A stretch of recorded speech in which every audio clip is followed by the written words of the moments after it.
My name is Jeremy Hiltz. I'm a person in long-term recovery.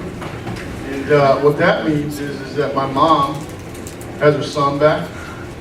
It means that my children have a father, right? It means my boss has an employer, employee I should say. And it also means that I'm able to come and talk and be a part of the community. Try to, like she said, is try to give a positive message around some of this stuff.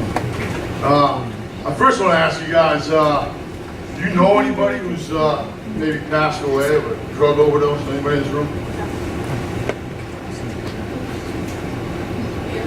What about somebody who's been incarcerated for drug use or anything related with substance use? Yeah. You know anybody that's using right now? That's in your life around that? Yeah. There's a lot of hands going up all over the place, and there may be somebody that didn't want to raise their hand. That's fine. But the problem right now, despite having this knowledge, the problem's getting bigger, right? People know that people are dying. People know that people are going to jail. People know that it's hurting people, but it's not stopping, right? And I didn't really necessarily come here to tell you today to tell you not to use drugs, because I think I can remember being in high school and some guy would come in and say, don't use drugs, right? It didn't register with me at all. You know what I mean? We know the warning signs, we know all that stuff, we know what drugs do to us, and we have the internet, right? We can look it up and see it and look at it, and it's all there, right? But through my story, I'm gonna tell you my story, right? I am the third son of I have two brothers, and my mom was 15 years old when she gave birth to me. My biological father was about 25 years old, and they were both using drugs when I was born, when I was around. And I was born in South Carolina, and I was adopted, and I came to Maine when I was about 3 years old, 2.5 years old. I was just learning how to talk, and they talk differently down south than they do around here, right? And I can remember being in daycare, talking differently than the other kids around me, right? And I can remember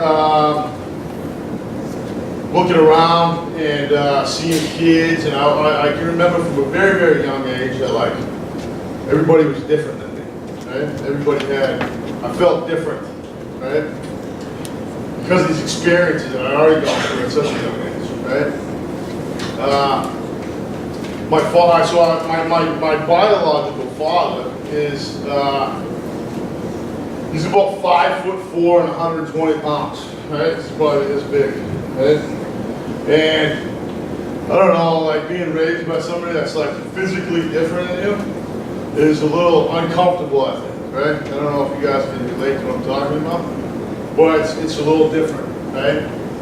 Has anybody ever seen the movie Kung Fu Panda? Anybody seen that movie, Kung Fu Panda? You remember when, Kung Fu Panda was being raised by a stork, right? You remember that? And there was one part in that movie I can relate to, because he's the stork looks at Kung Fu Panda, he says, I have something to tell you. He says, what? He said, I'm not your real dad. Right? Kung Fu Panda's like, no, what do you mean I'm not your real dad? Right? Yeah, it was kind of similar to that, right? That feeling of man, where do I belong? Where do I fit into this world, right? So because of that, I can remember being in elementary school, and I would get in trouble before recess, so I didn't have to get picked last for kickball, right? These are the types of things I was thinking about. It was trying to fit into the situation, because I felt like I didn't have a place, right? I felt like I was, and what's interesting about this is that when you're a child, right? When things happen to you, kids are really selfish by nature, right? And they really should be, because they're learning about life. And the parents are supposed to take care of the kid, right? They're supposed to show them how to do things, and they rely on the parent to do that, right? Now, when something happens in a kid's life at that age, the question that they start asking themselves is, what's wrong with me? What's wrong with me as a person? Why something must be wrong with me that my parents would give me away. Like the parents, the people who gave birth to me and were supposed to raise me, why would they just give me away, right? So I'm really left with that feeling. I'm really thinking about this throughout my life, right? And so as time's going on, I used to hang out with a guy. His dad was this big guy. I used to go to his house on the weekend and spend the weekend at the house. And he was this big guy, and he had a big beard, right? And he used to drink alcohol out of like this mason jar, right? And when I would look at him, I would watch him, and he would start to get louder, and he would start to get a little bit funny. He would start to get a little bit more like assertive, I would say, right? And I was looking at him and I was like, man, I wish I could change like that. I wish I could feel that way, right? And so this is how I used to do it. Is I used to go home and I used to get a mason jar and I would put iced tea mix in it, right? Fill it up. I think I was about 10, 11 years old. I used to put iced tea mix in it. I'd mix it up, and then I would take this glass of iced tea, I would go in the bathroom, and I would look at myself in the mirror while I was drinking. I'd be like, oh, you talking to me, right? And I'm looking at myself in the mirror. Because I wanted to change. I didn't want to be, because I felt uncomfortable with what was going on, right? And I made this connection early on that substances were going to change it, right? And so, when I started to drink alcohol, when I started to smoke bud or marijuana, right? I finally found some relief, right? I found some relief from what I was feeling. I didn't feel like I had to run away from anything. I didn't feel like I wanted to size you up anymore, right? And because of that feeling, I wanted to keep doing it, right? I wanted to keep doing it. Like I started doing it on the weekend, and then I would do it on the like maybe I'd do it on Saturday with my friends, and then I would do it on Saturday, and then I'd do it again on Wednesday. And then I was consistently looking for this feeling that the substance would give me. And then I would do it on Wednesday and Thursday, Saturday, Sunday, right? And then I would do it Saturday, Sunday, Tuesday, Wednesday, Thursday. And then before long, I'm trying to do it every day, right? Another thing about me is that like I was a pretty successful athlete in school. Like I actually played the Lobster Bowl in 1996, and that didn't stop it. You know what I mean? Sometimes we look at it and say, "Oh, because I'm an athlete, I'm going to be different." You know what I mean? Like this is going to change, right? Well, what happens is that like I just found people on my football team that would act the same way as me, right? And so my social circle started to change, right? Kids I was hanging out with over here, I stopped hanging out with them because they didn't get high and I wanted to get high. I wanted to use substances, right? And everything started to change. And before long, I was using drugs every day. Started to use different kinds of drugs because I couldn't drink alcohol and go to high school because that would, I'd get caught, right? So I'd use other drugs I wouldn't get caught with. And then, before long, I'm hanging out with the wrong crowd, and things started to change. And then I started to do things to continue to try to fit in with these people, and now I'm changing my social circle, and I'm trying to fit in with these kids too. And I'll do anything to prove myself to everybody around me. And so what happens is when I was 18 years old, I was sentenced to 4 years in the state prison system, right? Now I'm just sitting in there going, how did I become here? How did I get here? Right? This is what I keep asking myself then, is how did I possibly get here? Right? 1 year, literally 1 year, I was playing the Lobster Bowl, and then by the end of the year, I was doing a prison sentence. Right? How does that work? You know what I mean? It doesn't make any sense. Right? And so, going forward, my life just became progressively, I started to have this belief system that like this is what I was going to do for the rest of my life. right? This is who I was going to be. Because this is where I fit in, this is where I belong. Because this is the only time I've ever felt accepted by people around me, right? And so this is why I'm saying, like, I'm not here to tell you not to use drugs, right? What I am here to talk about is like why people use drugs, right? Because people use drugs because they like the effect of the drug, right? And if they don't like the effect of the drug, then we're not going to do it, right? So really, what does it come down to? Why do people want to use drugs? It's not really about the drug, it's about the feeling. Why do I want to change the way I feel? Is really the question that we got to ask, right? Because I was just reading something recently that 1 in 4 people in the United States experience some form of trauma before they're 16 years old, right? To put that in context, that's about 81 million people in the United States, right? And of those 81 million people in the United States, 76% of those are at risk to develop a substance use disorder, right? So now we're talking roughly 70 million people are at risk to develop a substance use disorder due to the trauma. The trauma is the #1 indicator of a substance use disorder, right? And we're not necessarily talking about something that may have happened. It may not be some form of abuse. That may be what it is. That may be it may be something devastating that's happened, right? But it also could be the result of a divorce, right? Mom, dad splitting up, and somebody and a child's left with the feeling of, why is this happening to me? My parents are divorcing because there's something wrong with me, right? And then they find relief in the substance, right? And that's really what we have to deal with now. I don't know if you guys have heard this opiate epidemic that's going. We hear this term opiate epidemic all the time. And I don't necessarily like that because trauma has been going on in our country for a really, really long time, right? And now people are starting to die at an alarming rate because of it, and now it's an epidemic, right? But the real problem, like I can't say it enough, the real problem is that people have scars that have been scarred emotionally, and we don't know how to deal with it, right? Say if something goes on at home, right, and you come to school and you're angry about it, right? Something happens and you're angry about it. Or something happens and you withdraw, and your grades start to go down, right? But what happens is that people look at that behavior that's in front of them, right? The immediate behavior that's in front of them. And we don't necessarily have the skills to say, like, I'm hurting right now, right?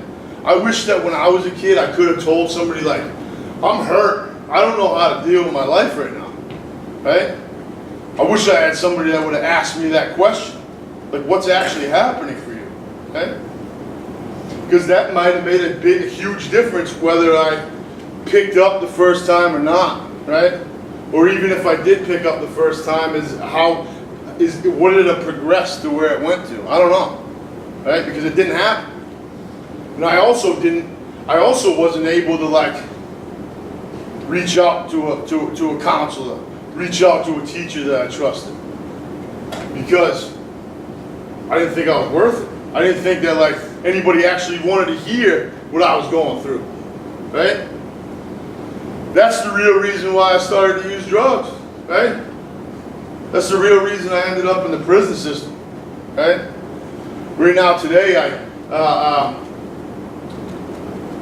went back to school. I finished school and I got a degree, and I'm a counselor now, and I'm actually the director of a program, and I treat people in 3 different cities, in Sanford and Portland and in Lewiston. We treat about over 200 people for specifically opioid addiction, and I haven't met one person that's in our program that didn't have some form of childhood trauma go on that was untreated or unnoticed that developed into a substance use disorder, right? So that's really the issue, right? And really what I'm talking about is your age group right now. What's going on for you right now in this world? I know it's probably not easy, but there's social media going on right now. Man, I'm so happy that I didn't grow up in an age where everything I was doing could have got taken a picture and put on social media. It would have been really uncomfortable for me, probably. But I don't necessarily, you know, we could, like I said, we could talk forever about the drug itself, about what the drug's going to do to your body, right? Because after repeated use of the drug, it changes your brain chemistry. It makes it so you can't stop doing it on your own, right? That stuff is pretty simple, right? But what happens, like I see people every day that like, they stop using drugs. They stop. They start getting their life back together, but something calls them back. Pick back up again after a period of recovery, right? And the reason for that is those feelings come back. Those inadequate feelings start coming back into their life. They still don't know how to deal with it, right? It all starts happening all over again, right? So recovery again, right? When I started the process of recovery, it was really about finding out who I was again, finding out what I like to do. Because what happens now is that probably you guys have things that you like to do. Sports, you might like to go here, you might like to skateboard, whatever it's going to be, right? Those things get lost, right? Those things get replaced with the use, right? And so finding out who I was again, finding out what I really like to do was a big part of the recovery process for me, right? So listen, I think I said I gave a lot of information. I was wondering if you guys had any questions at this point. Anybody have any comments or feedback right now? Yeah. What's that? What other drugs did you do? Well, the better question would be what other drugs didn't I do? You know what I mean? I think I don't know. I think I did just about every drug I could get my hands on, really. So I don't know. I guess some drugs that were designer drugs, maybe. Yeah. Did somebody peer pressure you? Peer pressure me? I think that was part of it. I think, like I was saying, like being able to fit into the situation was part of my use in general, right? So like being around kids that were getting high, like it was easy for me to like say yes, I want to do this. You know what I mean? So I think that's a natural part of the progression in that is peer pressure. Yeah. Anything else? Yeah. How old were you when you started recovery? I was 27. I was 27 years old, and I can tell you that you know that process was really difficult for me because I can remember when I was using that I felt like I was never going to get well, right? I felt like I was never going to be better. And I can remember sitting like laying in jail cells by myself and thinking about how is this going to happen for me, right? How is this process actually going to happen? And it really happened through a lot of treatment. It really happened through a lot of understanding that like things weren't necessarily my fault, the things that happened to me. It wasn't my fault that my dad gave me up for adoption. He was getting high himself. He didn't have the tools, right? That took a long time for me to accept. Yeah. Is there anything else going on? Was recovery right away, or was it a process? Recovery was a serious process for me. I relapsed quite often. It took a long time to really understand like what direction my life was headed in. I was in and out of treatment programs. It really took my family telling me that they were pretty much all done, and that I didn't have a safety net to fall back on in order for me to start to get well. Yeah. How are you and your family today? My family is the number one thing in my life. My family is the best thing that I have going. I have, I have a good job, and I do pretty well that way. I have, a house and all that stuff, and it doesn't mean anything without family. Right? It doesn't mean anything without good relationships in my life. It doesn't mean anything without having people to talk to in my life. It doesn't mean anything without having any of that stuff. Okay? Yeah. What do you do to maintain your sobriety today? I try to help all people as much as I can, because this disease is really, really selfish. And when I was using, that's the only thing I thought about with myself. And I try to give back as much as possible. Yeah. Yeah. I have two questions. One, are you going to tell your children about this story? Yeah, my children definitely know. My children, it's interesting because my children, I think it's really, really important for them to understand, like, not necessarily, hopefully my message is not necessarily about the drugs, but like why I actually picked up the drugs to begin with, right? Is these feelings of inadequacy. Yeah. Yeah. And my second question is, how did you feel when you recovered from that tough time? How did I feel?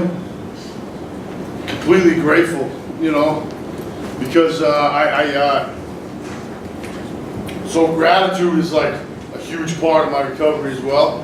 So like gratitude is feeling that,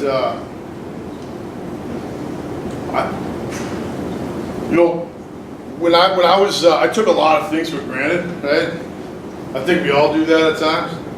And now being able to look at things and say, man, I really love having this thing in my life, right? Like my children and my family and all that stuff. It's like that stuff can be taken away at any moment, and I really know that. Life is really precious today. I know people who are dying every month, right? Once a month, people I know that are losing their life for one thing or another, and it's like, how do I get that, how do I maintain that in my life? I just want to be happy that it's there, right? And I want to recognize that it's there. And I want to tell people that I'm happy that it's there, right? So gratitude is, I feel truly grateful that I was able to beat this thing, I think, Yeah. Yeah, that is a difficult time. What's that? That is a very difficult time. Yeah, thank you. Can you explain a little bit what a teenage intensive outpatient program is for any of these kids that might know somebody that might be able to benefit from it? So intensive outpatient program is, it's at least 3 days a week, but it's 3 hours at a time. And it goes through the different types of education around substance use, how it works in the body, these feelings that we're talking about today, those types of things. And then it goes on to, it's really about learning these different skills that we may not be learning elsewhere in our life, right? But it's intensive because there's a lot of time commitment there,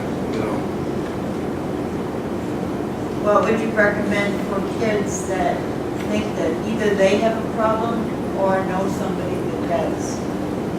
Talk about it, find somebody to get help.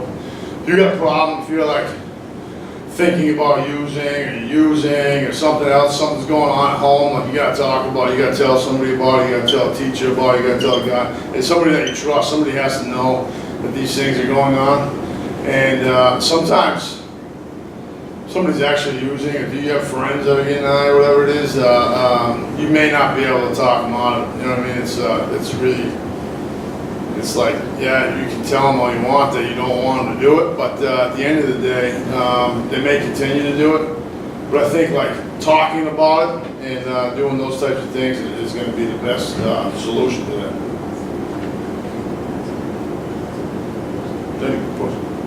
Have you lost friends along the way?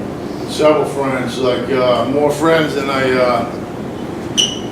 yeah, I mean, I can't, it's countless, I think. Like I said, it's pretty much every month the last 7 or 8 years that where people are dying that I know personally. Yeah.